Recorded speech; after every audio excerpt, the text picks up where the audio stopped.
Harry Potter and the Deathly Hallows Chapter 14 Part 1 The Thief. Harry அவனோட கண்ணை open பண்ணுவானா. அவன் கண்ணுக்கு முன்னாடி நல்ல கோல்டன் கலரும் க்ரீன் கலர் தான் நல்லா ஷைன் ஆகிட்ருக்கும். அவனுக்கு இப்போ என்ன நடந்துச்சுனே தெரில. அவனுக்கு இப்போ தெரிஞ்ச ஒரே விஷயம், அவன் இப்போ இலைகளுக்கு மேலேயும் கம்பு குச்சிகளுக்கு மேலேயும் படுத்திருக்கான்னு. அவன் இப்போ நல்லா மூச்சு விட ட்ரை பண்ணிகிட்ருப்பானா. ஏன்னா இவ்வளோ நேரம் அவனுக்கு பயங்கரமாக சஃபகேட் ஆகிருக்கும்ல. ஸோ அவன் நல்லா மூச்சை இழுத்து விட்டு கண்ணை மூடி திறந்தக்கப்புறம் தான் அவன் ரியலைஸே பண்ணுவான். அவனுக்கு இப்போ பொன்னிறமாக தெரிஞ்சது சூரியனோட வெளிச்சம்னு, அண்ட் க்ரீன் கலரில் ஃபுல்லாக தெரிஞ்சது அவனுக்கு மேலே இருக்கிற எக்கச்சக்க இலைகளோட கலர்னு. அவனுக்கு பக்கத்தில், அவனோட ஃபேஸ் பக்கத்தில் ஏதோ ஒரு ஆப்ஜெக்ட் இப்போ ட்விச் ஆகுமா. ஹாரி இப்போ நல்லா அவனோட கையை ஊண்டி எந்திரிச்சு பார்ப்பானா. அவன் என்ன நினைப்பானா, ஏதோ ஒரு காட்டு மிராண்டித்தனமாக இருக்கிற ஏதோ ஒரு கிரியேச்சர் நம்ம பக்கத்தில் இருக்கு போல் அப்படின்னு நினச்சிட்டு தான் அவன் எந்திரிப்பான். பார்த்தா அது ரானோட காலு. அவன் சுற்றி பார்ப்பானா. பார்த்தா ஹெர்மோயினி, ரானு, ஹாரி இவங்க 3 பேருமே ஏதோ ஒரு காட்டில் இருக்கிற தரையில் தனியாக படுத்து கிடப்பாங்க. ஹாரிக்கு இப்போ வந்த ஃபர்ஸ்ட் தாட்டே நம்ம இப்போ ஃபர்பிடன் ஃபாரஸ்ட்டில் இருக்கோமா என்னன்னு தான். ஆனால் அவனுக்கு இப்போது அது ரொம்ப ஃபூலிஷாகவே இருக்கும். அண்ட் எவ்வளோ டேஞ்சரஸான விஷயம்னு அவனுக்கு நல்லாவே தெரியும். ஆனால் அவனுக்கு இப்போது என்ன ஆசை இருந்துச்சுன்னா, லைட்டாக நம்ம போய் ஹாக்ரிடோட வீட்டுக்குள்ளே போயிட்டு வந்துடலாமா அப்படிலாம் அவன் யோசிச்சுட்டு இருப்பான். இந்த டைமில் ஹாக்வர்ட்ஸோட கிரவுண்ட்ஸில் அப்பியர் ஆகிறது எவ்வளோ ஒரு டேஞ்சரஸான விஷயம்னு அவனுக்கு நல்லாவே தெரியுமா. ஆனாலும் அவனுக்கு லைட்டாக அந்த ஆசை இருக்கும். ரான் அப்போ லைட்டாக ஒரு மாதிரி லோவாக க்ரோன் பண்ணிகிட்ருப்பானா. ஒரு மாதிரி பெயினில் லைட்டாக அவன் கத்துற மாதிரி இருக்கும். ஹாரி அப்போ நல்லா எந்திரிச்சு அவன் பக்கத்தில் நல்லா தவந்து போயிட்டுருப்பானா. ஹாரி இப்போ தான் ரியலைஸே பண்ணுவான் இது ஃபர்பிடன் ஃபாரஸ்ட் இல்லைன்னு. ஏன்னா இங்கே இருக்கிற மரங்கள் எல்லாமே நல்லா எங்கே இருந்தது, எல்லாமே தள்ளி தள்ளி இருந்தது. கிரவுண்ட்லாம் கொஞ்சம் கிளியராகவே இருந்தது. நமக்கு ஃபர்பிடன் ஃபாரஸ்ட்டை பற்றி நல்லாவே தெரியும். அங்கே இருக்கிற மரங்கள்லாம் ரொம்ப பழைய மரங்களாக நல்ல பெருசு பெருசாக நீள நீளமாக அகல அகலமாக இருக்கும். நடக்கிறதுக்கே அங்கே சுத்தமாக இடம் இருக்காது. இவங்க அதுக்குள்ளே நடந்து போகும்போது கீழே விழுந்து விழுந்து எந்திரிச்சு தான் நடந்தே போவாங்க. ஃபுல்லாக கிரவுண்டு ஃபுல்லாக வேராக போயிட்டுருக்கும். தடி தடியாக இருக்கிற வேறு செடியும் கொடியுமா போயிட்டுருக்கும். நடக்க சுத்தமாக இடம் இருக்காது. ஆனால் இந்த காடு பார்க்குறதுக்கு அப்படி இல்லை. ஹெர்மோயினியும் இப்போ அதோட கையையும் மொட்டியையும் ஊண்டி நல்லா எந்திரிச்சு ரானோட தலை பக்கத்தில் வந்து உட்காந்துருக்குமா. அவன் அப்போதான் ரானவே பார்ப்பான். ஹாரியோட மனசில் இருந்த கன்சர்ன்ஸ் எல்லாமே, வேறு கன்சர்ன்ஸ் எல்லாமே அப்படியே மறைஞ்சிருச்சு. ஏன்னா ரானோட லெஃப்ட் சைடு ஃபுல்லுமே ரத்தமாக வழிஞ்சிட்ருக்கும். ரானோட ஃபேஸ் மட்டும் அவ்வளோ தன்னந்தனியாக தெரியும். அவ்வளோ கிரேயிஷாக அவ்வளோ ஒயிட்டாக இருக்கும் அவனோட ஃபேஸே. பாலிஜஸ் போர்ஷனோட எஃபெக்ட்லாம் கொஞ்சம் கொஞ்சமாக கம்மியாயிட்ருக்குமா. ஏன்னா ரான் இப்போ பார்க்குறதுக்கு பாதி கேட்டர்மோலாவும் பாதி ரானாவும் இருப்பான். அவனோட தலைமுடி பாதி பாதியாக அப்படியே ரெட் கலரில் மாறிட்டுருக்கும். ஆனால் அவன் முகத்தில் இருக்கிற கலர் எல்லாமே அப்படியே போயிருக்கும். அவ்வளோ வெளுத்து போயிருப்பான். அவனுக்கு என்னாச்சு அப்படின்னு ஹாரி கேட்டுட்ருப்பானா. ஸ்ப்ளின்ச் ஆயிருக்கு அப்படின்னு ஹெர்மோனி சொல்லிட்டு இருக்குமா. அது ஆல்ரெடி ரானோட ஸ்லீவெல்லாம் நல்லா போட்டு கிழிச்சிட்ருக்கும். அந்த இடத்துல இருந்தால் அவனுக்கு பிளட்டு நல்லா தண்ணியாக நல்ல டார்க்காக வெளியில் வந்துட்டு இருந்தது. ஹாரி அப்படியே அதை பார்த்து அரண்டு போய் உட்காந்துருப்பான். ரானோட சட்டையை ஹெர்மோயினி அங்கே கிழிச்சிட்ருக்கும். அவன் எப்போவுமே இந்த ஸ்ப்ளின்ச் ஆகுறதெல்லாம் காமெடியாக தான் இருக்கும் அப்படின்ற மாதிரி தானே அவன் யோசிச்சிருக்கான்.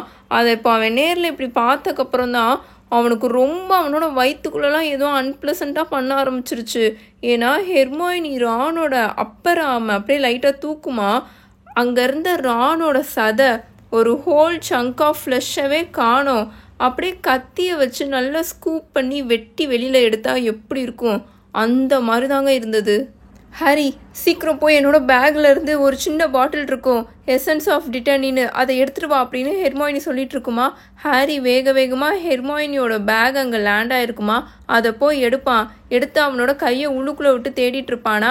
அங்கே எக்கச்சக்க ஆப்ஜெக்டாக வந்துட்டே இருந்தது. அவன் கையில் பட்டுட்டே இருந்தது. அவன் டச் பண்ண எக்கச்சக்க புக்ஸ் இருக்கும், எக்கச்சக்க உள்ளன் ஜம்பர்ஸ் இருக்கும், ஹீல்ஸ் இருக்கும், ஷூஸ் இருக்கும், என்னென்னமோ இருக்கும். சீக்கிரமாக எடுத்துகிட்டு வா அப்படின்னு ஹெர்மோயினி கத்துமா. அவன் வேகமாக அவனோட மந்திரக்கோலை அங்கே கிரவுண்டில் விழுந்திருக்குமா. அதை எடுத்து அந்த பேக்கை பார்த்து ஆக்கியோ டிட்டானி அப்படின்னு அவன் கத்துவானா. ஒரு சின்ன ப்ரௌன் பாட்டில் அந்த பேக்குள்ளேருந்து பறந்து வெளியில் வருமா. ஹாரி அதை வேகமாக பிடிச்சி வேக வேகமாக போய் ஹெர்மோயினி கிட்ட கொடுப்பானா. ரானோட கண்கள் அப்படியே பாதி க்ளோஸ் ஆகி போயிருக்கும். அவன் மயக்க போட்டுட்டான் அப்படின்னு ஹெர்மாயினி சொல்லிட்டு இருக்குமா.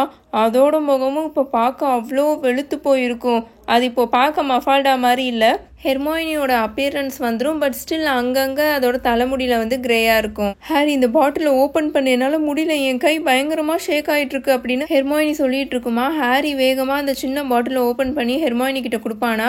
ஹெர்மாயினி அந்த ப்ளீட் ஆகிட்டு இருக்குல்ல அந்த காயத்தில் 3 ட்ராப்ஸ் அதை ஊற்றும்.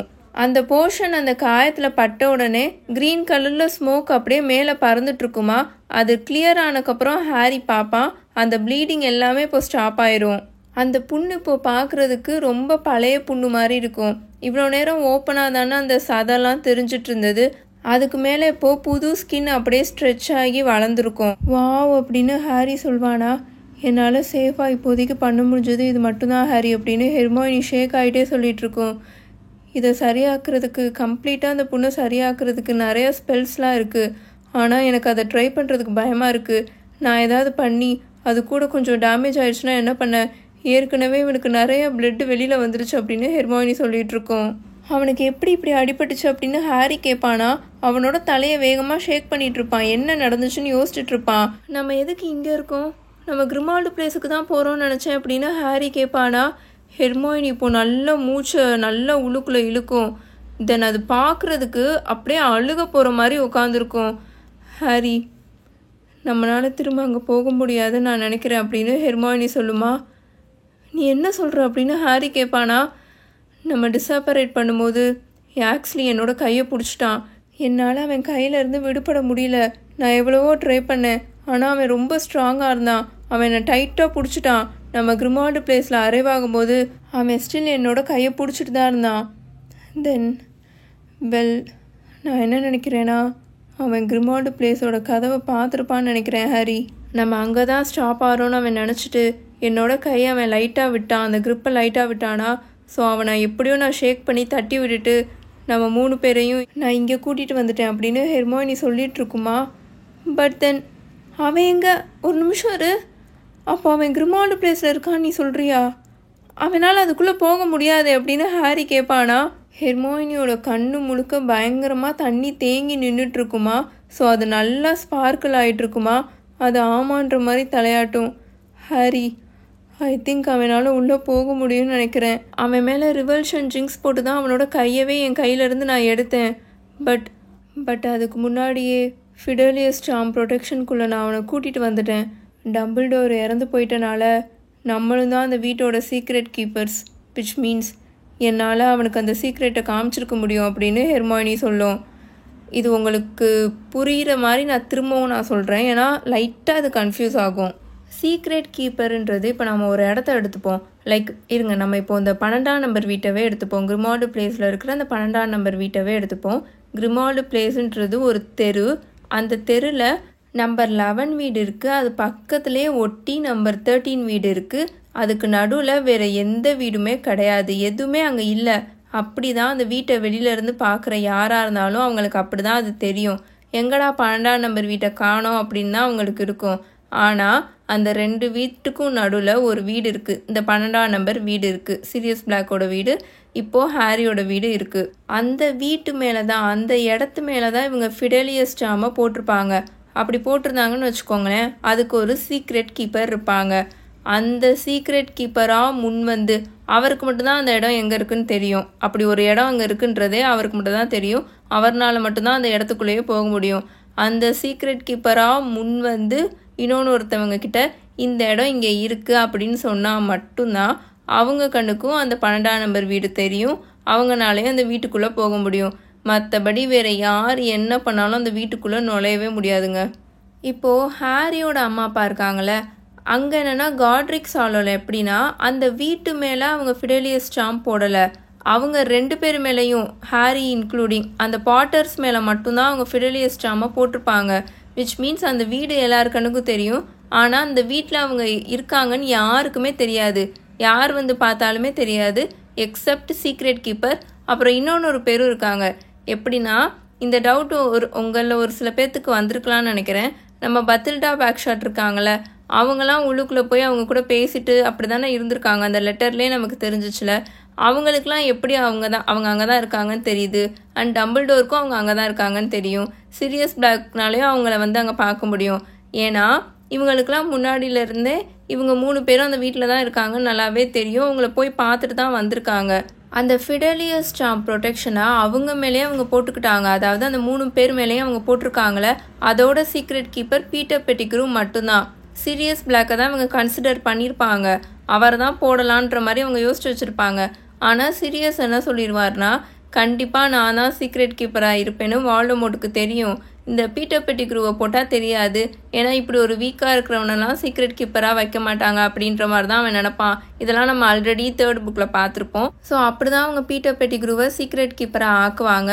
அவனா போய் ஒருத்தவங்க கிட்டக்க லைக் வால்டமோர்ட் அண்ட் வால்டமோர்ட்டோட சப்போர்ட்டர்ஸ் கிட்ட ஃபாலோவர்ஸ் கிட்டக்க போய் இந்த வீட்டில் இவங்க இருக்காங்க அப்படின்ற சீக்ரெட்டை போய் அவன் ஓப்பனாக சொன்னால் மட்டும்தான் அந்த வீட்டுக்குள்ளே போனால் அவங்க கண்ணுக்கு இவங்க 3 பேருமே தெரிவாங்க. அதே மாதிரியே இவனும் போய் சொல்லிடுவான். வால்டமோர்ட் அந்த வீட்டுக்குள்ளே நுழையும் போது அவங்க 3 பேரும் இவன் கண்ணுக்கு தெரிஞ்சிடுவாங்க. இப்போ இங்கே என்னன்னு பார்த்தீங்கன்னா, இப்போ அந்த சீக்ரெட் கீப்பர் இறந்து போயிட்டாங்கன்னு வச்சுக்கோங்களேன். அந்த சீக்ரெட் கீப்பர் யார்கிட்டலாம் அந்த சீக்ரெட்டை சொல்லியிருக்காங்களோ அவங்க எல்லாருமே சீக்ரெட் கீப்பர் ஆயிடுவாங்க. ஸோ இப்படி நிறைய பேர் சீக்ரெட் கீப்பர் ஆகிட்டாங்க. 1-2 பேர்னா கூட பிரச்சனை இல்லை. ஒரு 5க்கும் மேற்பட்ட 10க்கும் மேற்பட்டவங்க சீக்ரெட் கீப்பர் ஆகிட்டாங்கன்னா அந்த ஃபிடலியஸ் சார்மோட பவர் அப்படியே கம்மியாயிடும். யாருனாலும் வந்து ஈஸியாக அதை பிரேக் பண்ணிடலாம். அதனால தான் ஹெட் குவார்ட்டர்ஸாக அதை யூஸ் பண்ணாமல், கிரிமால்டு பிளேஸ் 12 நம்பர் வீட்டை யூஸ் பண்ணாமல் இவங்க மாற்றுவாங்க முக்கியமாக. இப்போது இங்கே இவங்க 3 பேரும் கிரிமால்டு பிளேஸோட கதவுக்கு முன்னாடி அந்த ஃப்ரண்ட் ஸ்டெப்பில் தானே போய் அப்பாரேட் ஆயிருக்காங்க. ஆக்ஸ்லி ஹெர்மாயினியோட கையை பிடிச்சிட்டு வந்தனால அவனும் அந்த கிரிமால்டு பிளேஸ் 12 நம்பர் வீட்டோட ஃப்ரண்ட் டோருக்கு அந்த ஃபஸ்ட்டு ஸ்டெப் இருக்கும்ல, அதில் வந்து நின்றுட்டான். ஏன்னா ஹெர்மாயினியே இங்கே ஒரு சீக்ரெட் கீப்பர் தான். ஸோ அவன் அது பிடிச்சி இழுத்துட்டு வந்தனால அவனும் வந்துட்டான். விச் மீன்ஸ் அவன் கண்ணுக்கும் இப்போ அந்த வீடு தெரிஞ்சிருச்சு. இப்போது இது உங்களுக்கு கொஞ்சம் கிளியராக இருக்கும்னு நினைக்கிறேன். இதை பற்றி வேறு ஏதாச்சும் டவுட் இருந்தாலும் நீங்கள் கமெண்ட் செக்ஷனில் கேளுங்க. என்னால் முடிஞ்சதை நான் கிளியர் பண்ண ட்ரை பண்ணுறேன். இதில் பர்சனலி எனக்கே ஒரு சில டவுட்ஸ்லாம் இருக்குது. திரும்ப அந்த புக்கை நான் இப்போ ரீட் பண்ணுறேன் இல்லையா, ஸோ அப்போது அந்த டவுட் கிளியர் ஆகுமா என்னன்னு எனக்கே தெரியல. ஏன்னா இப்போது லில்லி வந்து சீரியஸ்க்கு ஒரு லெட்டர் எழுதியிருப்பாங்களே, நாங்கள் வீட்டுக்குள்ளேயே தான் இருக்கோம், வெளியிலவே வரலை, ஜேம்ஸ் வந்து வெளியில் காமிக்க மாட்டுறாரு, ஆனால் அவர் முகத்திலே தெரியுது அவர் ஒரு மாதிரி இருக்கிறது, ஸோ நீ எங்களை பார்க்கவா, இவரை பார்க்கவா அப்படின்னு லெட்டர் எழுதியிருப்பாங்க. என்னென்னா இவங்க மேலே தானே அவங்க இந்த ப்ரொடெக்டிவ் சார்ம் போட்டிருக்காங்க. ஸோ இவங்க அந்த வீட்டை விட்டு வெளியில் போனாலுமே யாருனாலே அவங்கள பார்க்க முடியாதுல்ல. ஸோ அந்த மாதிரி எனக்கு ஒரு சில குழப்பம்லாம் இருக்குது. அப்புறம் ஏன் அவங்க வீட்டு மேலே அந்த சாம் போடாமல் அவங்க மேலே அந்த சாம் போட்டுக்கிட்டாங்க, இந்த மாதிரிலாம் நிறையா இருக்குது. ஆனால் ஒரு சில பேர் என்ன சொல்கிறாங்கன்னா, கதையே அதுதான், அது நடக்கலைன்னா கதையே இருந்திருக்காது, ஹாரி பாட்டர்ன்ற ஒரு கதையே இருந்திருக்காது அப்படின்ற மாதிரி. ஸோ இந்த ஹோல் ஸ்டோரியோட பிளாட்டே அதுதான் அப்படின்ற மாதிரி சொல்கிறாங்க. ஸோ என்னென்னு பார்ப்போம். ஹெர்மாயினி இப்படி ஹாரி கிட்ட சொல்லிடுமா, டம்பிள்டோர் இறந்தனால நம்ம எல்லாருமே தானே இப்போ சீக்ரெட் கீப்பர், ஸோ அந்த சீக்ரெட்டை நான் ஆக்ஸ்லி கிட்ட காமிச்சிட்டேன் தானே அப்படின்ற மாதிரி கேட்குமா. இதில் வந்து ப்ரிட்டன் பண்ணுறதுக்கு எதுவுமே இல்லை. ஹாரிக்கு நல்லாவே தெரியும் ஹெர்மாயினி சொல்கிறது தான் கரெக்டுன்னு. இது ஒரு மிகப்பெரிய விஷயம். ஆக்ஸ்லினால மட்டும் இப்போ அந்த வீட்டுக்குள்ளே போக முடிஞ்சதுன்னா அவ்வளோதான், இவங்க யாருனாலையுமே அந்த வீட்டுக்கு ரிட்டர்ன் போகவே முடியாது. இப்போ கூட அவன் டெத் ஈத்தர்ஸ் எல்லாம் அங்கே அப்பாரேட் பண்ண வச்சு கூப்பிட்ருப்பான் அப்படின்னும் ஹாரிக்கு தோண்டிட்டு இருக்கோம். என்னதான் அந்த வீடு ஒரு மாதிரி அப்ரெசிவாக இருந்தாலும் அவங்களுக்குன்னு இருந்த ஒரு சேஃபான இடம் அந்த வீடு மட்டும்தான். அண்டு க்ரீச்சரும் இப்போ அந்த வீட்டில் ரொம்ப சந்தோஷமாக இருந்துச்சு. இவங்க 3 பேர்கிட்டையும் நல்லா ஃப்ரெண்ட்லியாக இருந்துச்சு. கிட்டத்தட்ட அந்த வீடு ஹாரிக்கு ஒரு ஹோம் மாதிரி, இதுதான் என் வீடு அப்படின்ற மாதிரி பழக்கம் ஆயிட்டு இருந்தது. பட் அதுக்குள்ளே இப்படி நடந்துருச்சு அப்படின்னு ஹாரிக்கு ரொம்ப வருத்தமாக இருக்கும். க்ரீச்சர் இவங்க 3 பேத்துக்காகவும் ரொம்ப பிஸியாக இப்போது ஸ்டீக்கையும் கிட்னி பையும் ரெடி பண்ணி வச்சுருக்கோம் அப்படின்னு ஹாரி யோசிச்சுட்டு இருப்பான். நீங்கள் திரும்ப வரும்போது நான் அதை செஞ்சு வச்சுருப்பேன் அப்படின்னு க்ரீச்சர் சொல்லியிருக்கும்ல. ஹாரிக்கு இப்போ அந்த சாப்பாடை பற்றிலாம் கவலை இல்லை, க்ரீச்சர் எவ்வளோ கவலைப்படும் இப்போ அப்படின்ற மாதிரி தான் ஹாரிக்கு இப்போ தோண்டிட்டு இருந்தது. ஹாரி ஐம் ஸோ சாரி அப்படின்னு ஹெர்மாயினி சொல்லிட்டு இருக்குமா. ஸ்டூப்பிட் மாதிரி பேசாத, அது உன்னோட தப்பு இல்லை, இங்கே ஏதாவது தப்பு இருந்துச்சுன்னா அது நான் பண்ணதாக தான் இருக்கும் அப்படின்னு ஹாரி சொல்லிட்டு அவனோட பாக்கெட்குள்ளேருந்து மேடையோட கண்ணை வெளியில் எடுப்பான். ஹெர்மாயினி அதை பார்த்து ரொம்ப ஷாக் ஆயிரும். அப்படியே பயந்து போய் நின்றுட்டுருக்கோம். அம்பிரிட்ஜ் இந்த கண்ணை அவங்களோட ஆஃபீஸ் டோரில் வெளியில் இருக்கிற பீப்புளை ஸ்பை பண்ணுறதுக்காக அட்டாச் பண்ணி வச்சுருந்தாங்க. என்னால் இதை அங்கவே விட்டுட்டு வர முடியல. பட் அவங்களுக்கு அப்படி தான் மினிஸ்ட்ரிக்குள்ளே இன்ட்ரூடர்ஸ் வந்திருக்காங்கன்னு தெரிஞ்சிருக்கு அப்படின்னு ஹாரி சொல்வானா. ஹெர்மாயினி அதுக்கு பதில் சொல்கிறதுக்கு முன்னாடி ரான் ஒரு மாதிரி சவுண்டு விட்டுட்ருப்பான், க்ரோன் பண்ணிகிட்ருப்பானா. அவனோட கண்களை இப்போ அவன் ஓப்பன் பண்ணிடுவான். அவன் ஸ்டில் பார்க்குறதுக்கு நல்லா க்ரே கலரில் இருப்பான். அவன் முகம் முழுக்க பயங்கரமாக ஸ்வெட்டாக இருக்கும். நீ இப்போ எப்படி ஃபீல் பண்ணுற அப்படின்னு ஹெர்மாயினி பக்கத்தில் போய் அமைதியாக கேட்குமா. ரொம்ப மோசமாக அப்படின்னு ரான் சொல்லிகிட்டு இருப்பானா. ஏன்னா அந்த லைட்டாக அந்த காயம் அவனுக்கு ஃபீல் ஆகிட்டுருக்கும். நம்ம இப்போ எங்கே இருக்கோம் அப்படின்னு அவன் கேட்பானா. கியூடிச் வேர்ல்ட் கப் நடந்த காட்டுக்குள்ளே அப்படின்னு ஹெர்மாயினி சொல்லும். எனக்கு எங்கேயாவது நம்ம என்க்ளோஸ்டாக அண்டர் கவராக இருக்கணும்னு யோசித்தேன், அதான் இந்த இடம் அப்படின்னு ஹெர்மாயினி சொல்லிகிட்டு இருக்குமா. இந்த பிளேஸ் தான் உனக்கு ஃபர்ஸ்ட்டு ஞாபகத்துக்கு வந்திருக்கு அப்படின்னு ஹாரி சொல்லி அந்த இடத்த சுற்றி சுற்றி பார்ப்பான். லாஸ்ட் டைம் ஹெர்மாயினி இவங்க 3 பேரையும் அப்பாரேட் பண்ணி ஒரு இடத்துக்கு கூட்டிகிட்டு போச்சுல, அந்த இடத்த டெத் ஈட்டர்ஸ் 2 நிமிஷத்தில் கண்டுபிடிச்சிட்டாங்க. ஒருவேளை அவன் லெஜிலிமெண்ட்ஸ் எதுவும் யூஸ் பண்ணுறானா. வால்டமோர்ட்டுக்கு நான் எங்கே இருக்கேன்னு அப்போ தெரியுமா, அப்போ இந்த இடமும் தெரியுமா, ஹெர்மாயினி நம்மளை இங்கே கூட்டிகிட்டு வந்திருக்க இடமும் தெரியுமா அப்படின்னு ஹாரி யோசிச்சுட்ருப்பான். நம்ம இங்கேருந்து இப்போ மூவ் ஆகணுமா அப்படின்னு ரான் ஹாரி கிட்டே கேட்பானா. ஹாரிக்கு ரானோட முகத்தை பார்த்த உடனே தெரிஞ்சுது அவனும் ஹாரி யோசிக்கிற அதே விஷயத்த தான் யோசிக்கிறான்னு. எனக்கு தெரியல அப்படின்னு ஹாரி சொல்லுவானா.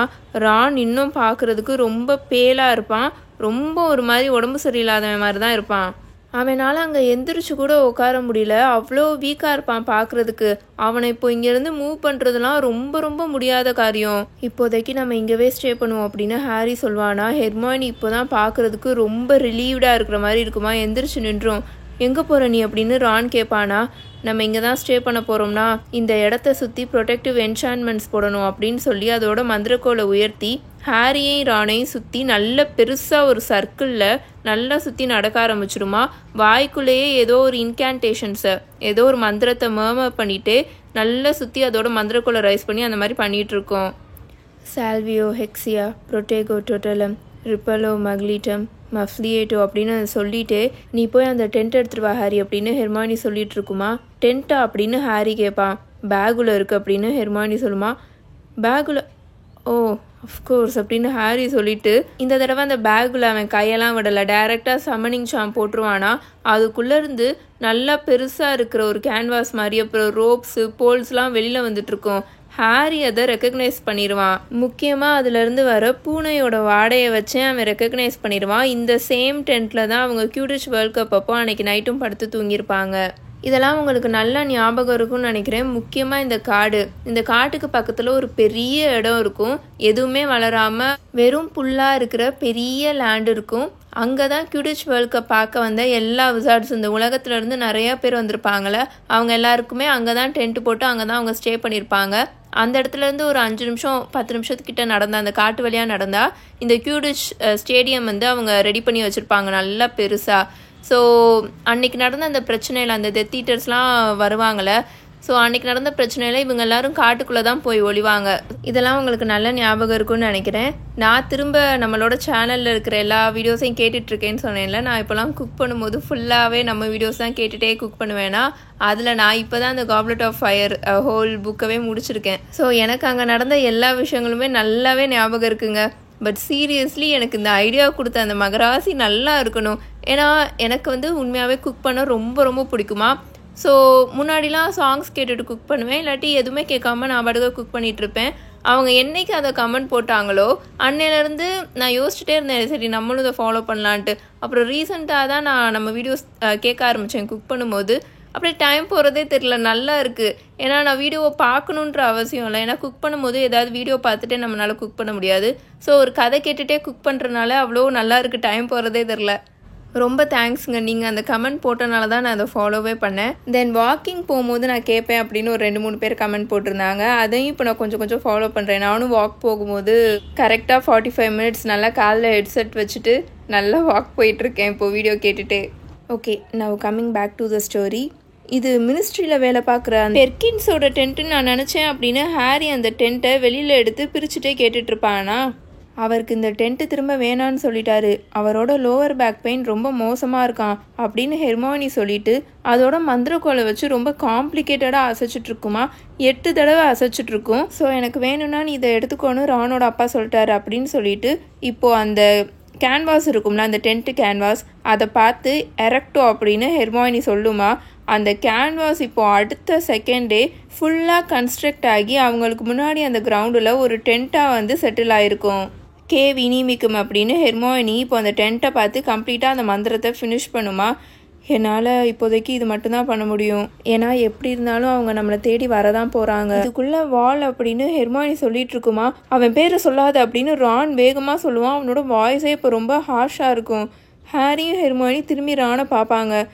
ஐம் சாரி அப்படின்னு ரான் சொல்லிட்டு இருப்பான்.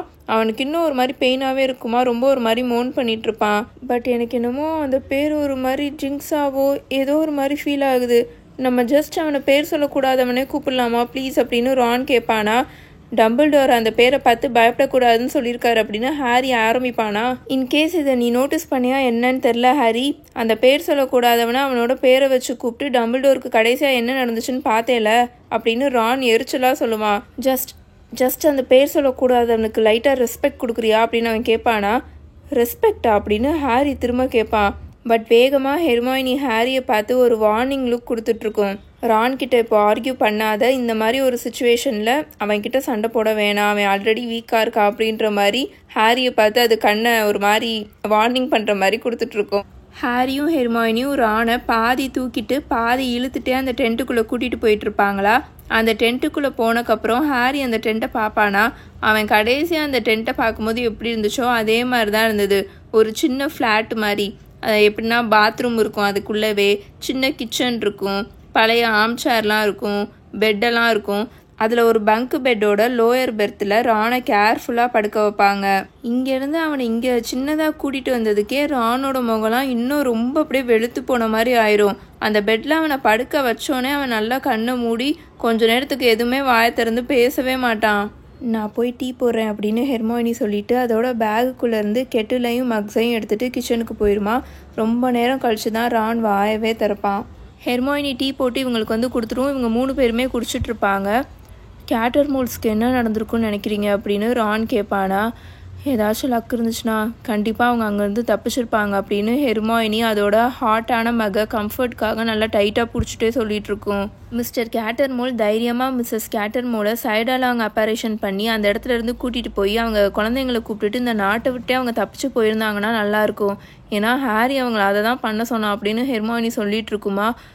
பிளைமி, அவங்க எஸ்கேப் ஆயிருந்தாங்கன்னா நல்லாயிருக்கும் அப்படின்னு ரான் அவனோட பில்லோவில் நல்லா சாஞ்சிட்டே பேசிகிட்டு இருப்பான். அந்த டீயை அவன் குடிக்கிறது அவனுக்கு கொஞ்சம் நல்லா இருக்கிற மாதிரி இருக்கும் போல். ஏன்னா இப்போதான் அவனோட முகத்தில் கலரே வந்துட்டுருக்கும். எனக்கு என்னமோ ரெட் கேட்டர்மோல் ரொம்ப தைரியசாலியாகவும் புத்திசாலியாகவும் இருக்க மாட்டாருன்னு தான் நினைக்கிறேன். ஏன்னா நான் அவராக இருந்தபோது மித்தவங்களாம் என்கிட்ட பேசுகிறத நீங்கள் பார்த்துருக்கணுமே, ரொம்ப ஒரு மாதிரி தான் பேசிகிட்டு இருந்தாங்க. அவங்க 2 பேரும் மட்டும் இங்கேருந்து தப்பிச்சு போயிருந்தாங்கன்னா நல்லா இருந்திருக்கும். அவங்க அஸ்கபானுக்கு மட்டும் போயிடவே கூடாது, ஏன்னா அவங்க அஸ்கபானுக்கு போனாங்கன்னா அது நம்மனால தான் இருக்கும் அப்படின்னு ரான் சொல்லிட்டு இருப்பானா. மிஸ்ஸஸ் கேட்டர்மோல் கிட்ட இப்போ மந்திரக்கோள் இல்லாதனால அவங்களால அப்பாரேட் பண்ண முடியுமா அவங்க ஹஸ்பண்ட் கூட சேர்ந்து அப்படின்னு ஒரு டவுட் ஹாரிக்கு இருக்குமா. அதை கேட்கறதுக்காக அவன் ஹெர்மாயினியை திரும்பி பார்ப்பானா. ஆனால் அவன் அப்படியே அமைதியாயிடுவான். ஏன்னா ஹெர்மாயினி அங்கே ரானை ரொம்ப ஒரு மாதிரி லைக் அவன் சொல்லிட்டு இருக்கான்ல, கேட்டர்மோல்ஸ்க்கு எதுவும் ஆயிடக்கூடாது, அவங்க அஸ்கபானுக்கு போயிடக்கூடாது, அவங்க தப்பிச்சு எப்படியாவது போயிடணும் அப்படின்லாம் அவன் பேசிகிட்டு இருக்கான்ல. அதை பார்த்துட்டு ஹெர்மாயினி ரொம்ப ஒரு மாதிரி அவனை பார்த்துட்ருக்கும்.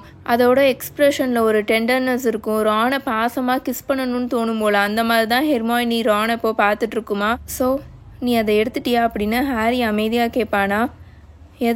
எதை எடுத்துட்டேனான்னு கேட்குற அப்படின்னு ஹெர்மாயினி இப்போ தான் சுய நினைவுக்கே வந்து பேசுமா. இதோட சாப்டர் 14 பார்ட் 1 த தீஃப் முடிஞ்சிருச்சு. உங்களுக்கு இந்த வீடியோ பிடிச்சிருந்துச்சுன்னா மறக்காமல் லைக் பண்ணுங்கள், கமெண்ட் பண்ணுங்கள். இன்ஸ்டாகிராம்லையும் நம்ம பேஜை ஃபாலோ பண்ணி வச்சுக்கோங்க. உங்கள் எல்லாரையும் இந்த சாப்டரோட பார்ட் 2ல் வந்து மீட் பண்ணுறேன். Until then bye bye tales by mini.